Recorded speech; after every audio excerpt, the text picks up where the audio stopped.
Breakup ஆனால் கிடைக்கிற வழியை விட இந்த உலகத்துல அதிகபட்ச வழி எதுவுமே கிடையாது. இந்த ஊர்ல இருக்கிற ஒவ்வொரு ஆளுமே, இந்த உலகத்துல இருக்க ஒவ்வொரு ஆளுமே ஒரு வாட்டியாச்சும் பிரேக்கப் பெயின் அனுபவிச்சிருப்பாங்க.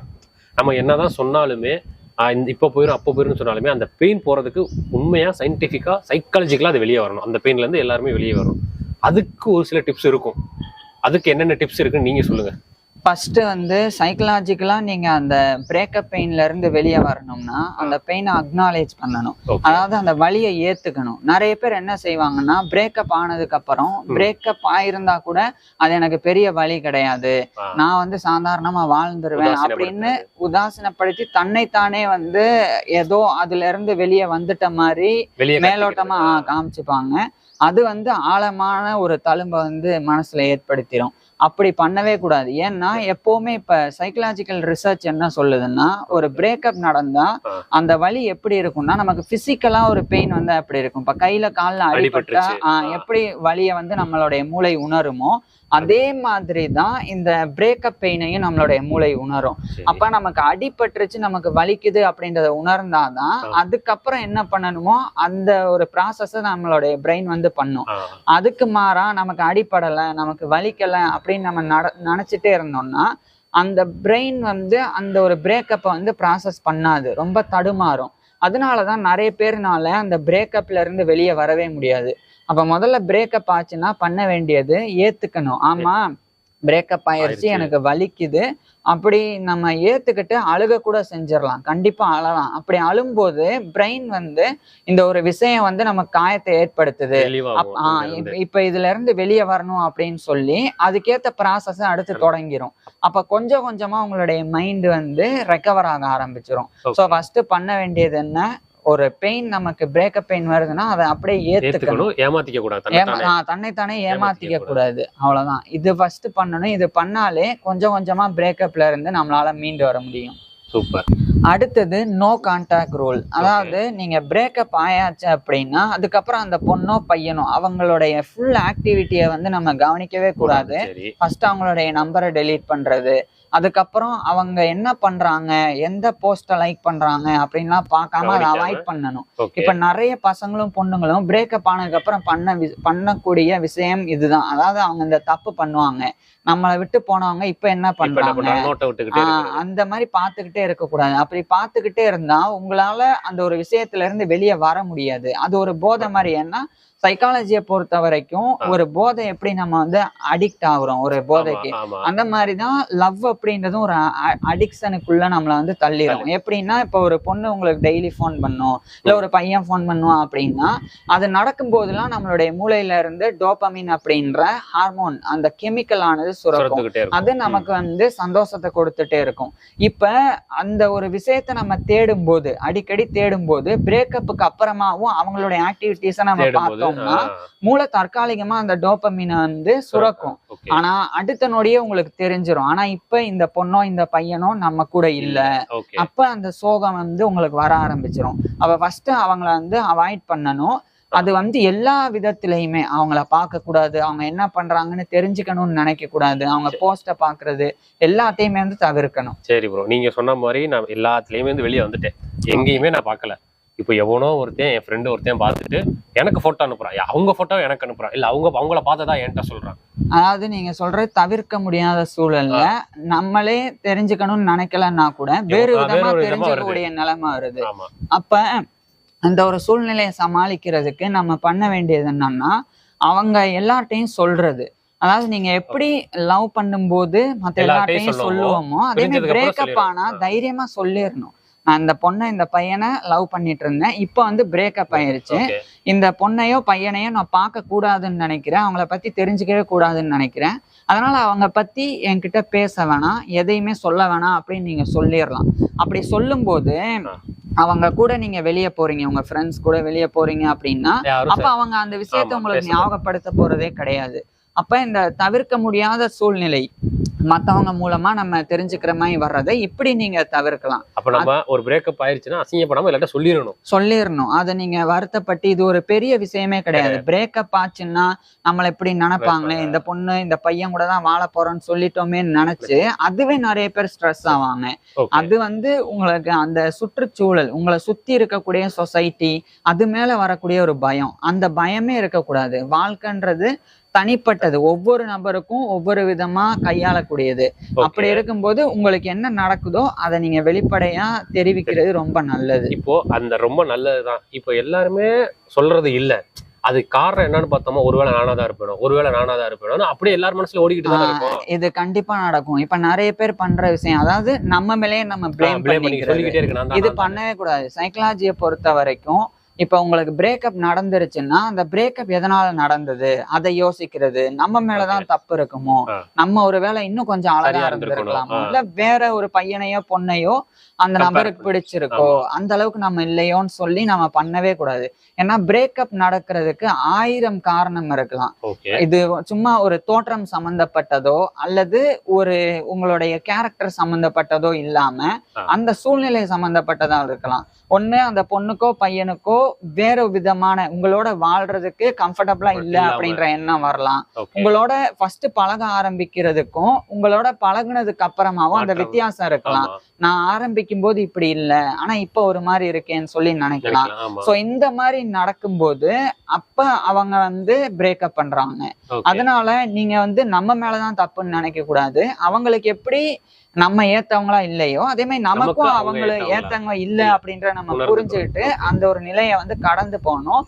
பிளஸ் ரூமினேஷன் பண்ணக்கூடாது. அதாவது ஒரே விஷயத்த நினைச்சு பார்த்துட்டே இருக்கிறது, அதே நினைச்சு இன்னும் இப்படி மாறி இருக்கலாம் அப்படி பண்ணவே கூடாது. அப்படி பண்ண இன்னும் நம்ம சோகமாகும்.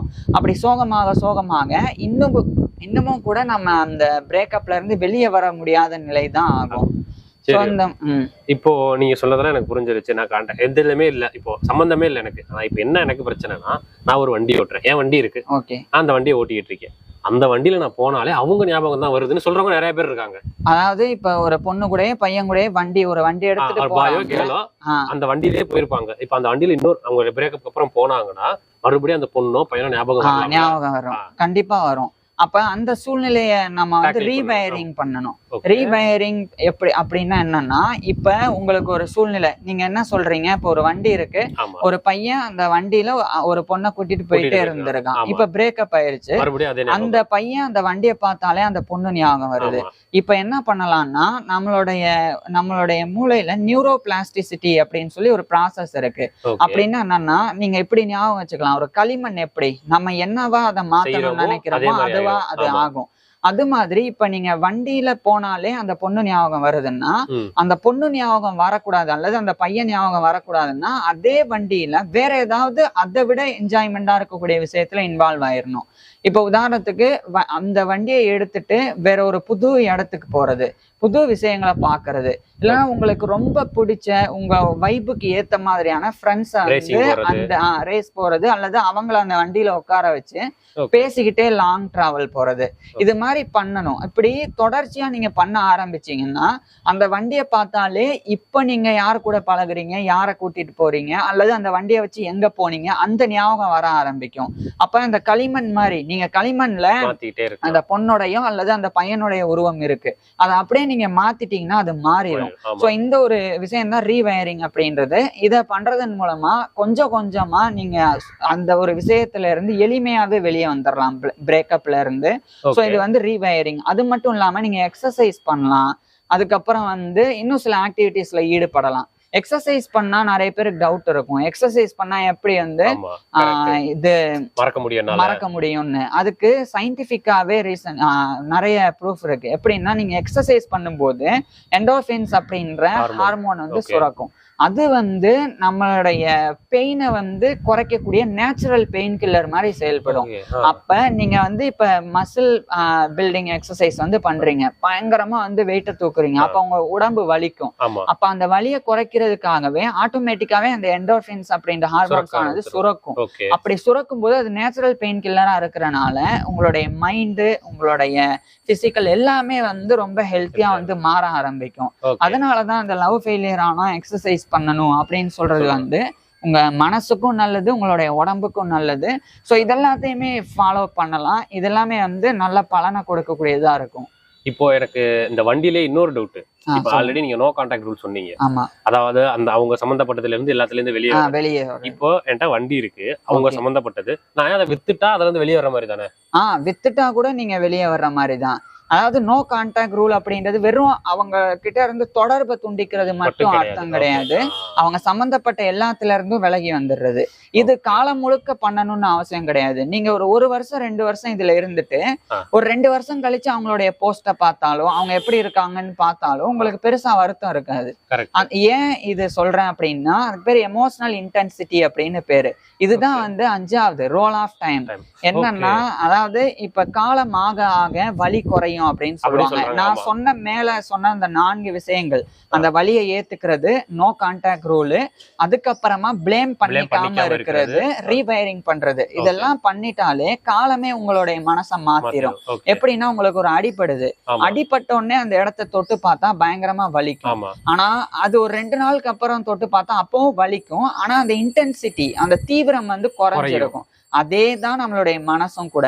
ஒரு விஷயம் நடந்த உடனே பயங்கர பெயினா இருக்கும், அந்த எமோஷனல் இன்டென்சிட்டி வந்து ரொம்ப அதிகமா இருக்கும். ஆனா காலம் ஆக ஆக அந்த இன்டென்சிட்டி குறைஞ்சிட்டே வரும். அப்படி அது குறைஞ்சிட்டே வர்றதுடைய வேகத்தை அதிகப்படுத்துறதுக்கு எப்படி அடிபட்டா மருந்து போட்டா அந்த காயம் வேகமா ஆறுமோ அந்த மாதிரி எமோஷனல் இன்டென்சிட்டி வேகமா குறையிறதுக்கு நான் சொன்ன அந்த 4 விஷயங்களை ஃபாலோ பண்ணிட்டே வந்தாலே இன்னுமே கூட இப்ப சாதாரணமான நபர்கள் ஒரு 1.5 வருஷம் ஆகும்னு வச்சுக்குவோம் பிரேக்கப்ல இருந்து வெளியே வர்றதுக்கு. இதை ஃபாலோ பண்ணா ஒரு 6 மாசம் அல்லது நிறைய பேர் அந்த 2 மாசம் 3 மாசத்துல பிரேக்கப்ல இருந்து இதை ப்ராப்பரா ஃபாலோ பண்ணி வெளியே வந்தவங்க எல்லாம் இருக்கிறாங்க. அடுத்து உங்களுக்கு அந்த பொண்ணோ அந்த பையனோ பார்த்தாலும் அவங்களே திரும்பி வந்தா கூட உங்களுக்கு ஏத்துக்கிற மனம் இருக்காது.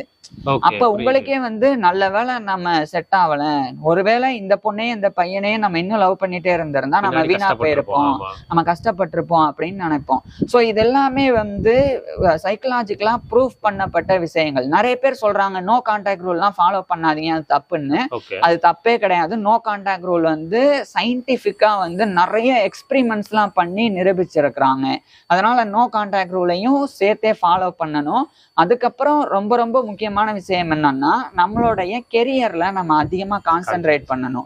இப்ப அவங்க இருந்திருந்தா நம்ம இந்த வளர்ச்சி அடைஞ்சிருக்க மாட்டோம். இப்ப அவங்க இல்லாதனால அந்த வெறி, அந்த ஒரு கோவம் வருது இல்ல, அதை நீங்க உழைப்புல போட்டுறணும். நீங்க என்ன படிக்கிறீங்களா, ரொம்ப நல்லா படிங்க. ஒரு வேலை பாக்குறீங்களா, இன்னும் என்னென்ன வழி இருக்கு, இன்னும் நிறைய சம்பாதிக்கிறதுக்கு என்ன வழி இருக்கு, அதை பார்க்கலாம். இந்த மாதிரி பண்ணலாம். அதே மாதிரி நிறைய இடங்களுக்கு போகலாம், நிறைய விஷயங்கள் புதுசா நம்ம தெரிஞ்சுக்கிறது. இந்த மாதிரி எல்லாமே புதுசா வர வர பழசு எல்லாமே வந்து கொஞ்சம் கொஞ்சமா மறைய ஆரம்பிக்கும். அதுக்கு பேரே வந்து சினாப்டிக் ப்ரூனிங் அப்படின்னு பேரு. அதாவது ஒரு புது விஷயத்த நம்ம தெரிஞ்சுக்க ஆரம்பிச்சா நம்மளுடைய மூளையே பழைய விஷயங்களை மறக்க ஆரம்பிச்சிடும். அதுதான் வந்து சினாப்டிக் ப்ரூனிங் அப்படின்றது. இதுவும் வந்து உறுதி செய்யப்பட்டது. சோ நான் சொன்ன இந்த 5 விஷயங்களை ஃபாலோ பண்ணா யாரா இருந்தாலும் எவ்வளவு வருஷம் லவ்வா இருந்தா கூட பிரேக்கப்ல இருந்து கண்டிப்பா வந்து மீண்டு வந்துட முடியும். ஸோ இதை ஃபாலோ பண்ணி பாருங்க யாரா இருந்தாலும். இது சைக்கலாஜிக்கலா ரொம்ப ஹெல்ப் பண்ணும். இதுல இருந்து ஆப்போசிட்டா நீங்க ஏதாவது பண்ணியிருந்தா அதை வந்து கீழே கமெண்ட்ஸ்ல சொல்லுங்க. சொல்றது மட்டும் இல்லாம அதை அப்படியே மாத்தி. அதே மாதிரி இதை நீங்க ஏற்கனவே ஃபாலோ பண்றீங்க, நான் சொல்றதுக்கு முன்னாடியே நீங்க வந்து இதைத்தான் பண்றீங்க அப்படின்னாலும் அதை கீழே கமெண்ட்ஸ்ல சொல்லுங்க. இல்ல இதுல இருந்து பிரேக்கப்ல இருந்து வெளியே வர்றதுக்கு வேற ஏதாவது மெத்தடை நீங்க ஃபாலோ பண்றீங்கன்னா கூட அதையும் கமெண்ட்ல சொல்லுங்க. அது சரியா இருந்தா பின் பண்ணி கூட வைக்கிறேன். ஓகே, இப்போ பிரேக்கப் எனக்கு எப்படி ரிலீவ் ஆகுறது, அது வந்து எப்படி வெளியே வர்றதுன்னு ஒரு 5 டிப்ஸ் தெரிஞ்சுக்கிட்டோம். இதை பத்தி உங்களுக்கு தெரிஞ்ச டிப்ஸ் நீங்க கமெண்ட்ல போடுவீங்க. இப்போ அடுத்த என்ன வீடியோனா, ஒருவேளை பிரேக்கப் ஆக போகுதோன்னு ஒரு எச்சரிக்கையா ஒரு 5 டிப்ஸ், இந்த மாதிரிலாம் நடந்தா பிரேக்கப் ஆயிருமோ அப்படின்னு ஒரு செய்கைகள் இருக்கும். அதை அடுத்த வீடியோல பார்க்கலாம் நம்ம. தேங்க்யூ.